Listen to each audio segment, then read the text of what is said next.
السلام علیکم ورحمۃ اللہ وبرکاتہ۔ جنت کا خزانہ۔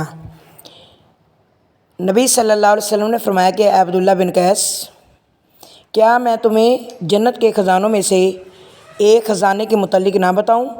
میں نے عرض کی کہ اللہ کے رسول صلی اللہ علیہ وآلہ وسلم کیوں نہیں، ضرور بتائیے۔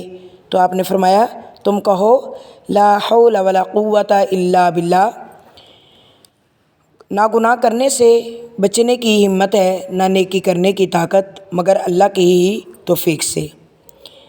نبی صلی اللہ علیہ وسلم کا ارشاد گرامی ہے، سب سے افضل دعا الحمدللہ، سب تعریفیں اللہ تعالیٰ کے لیے ہیں، اور سب سے افضل ذکر لا الہ الا اللہ، اللہ کے سوا کوئی حقیقی معبود نہیں۔ نبی کریم صلی اللہ علیہ وسلم نے فرمایا، کیا تم میں سے کوئی شخص روزانہ 1000 نیکی کرنے سے عاجز ہے؟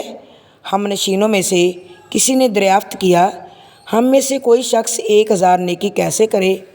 آپ صلی اللہ علیہ وسلم نے فرمایا، وہ 100 مرتبہ سبحان اللہ کہے تو اس کے لیے 1000 نیکی لکھ دی جاتی ہے اور اس کے 1000 گناہ مٹا دیے جاتے ہیں۔ اللہ تعالیٰ سے دعا مانگتے کہ اللہ تعالیٰ ہمیں بھی توفیق دے کہ ہم بھی جنت کے خزانے حاصل کر سکیں۔ آمین ثم آمین۔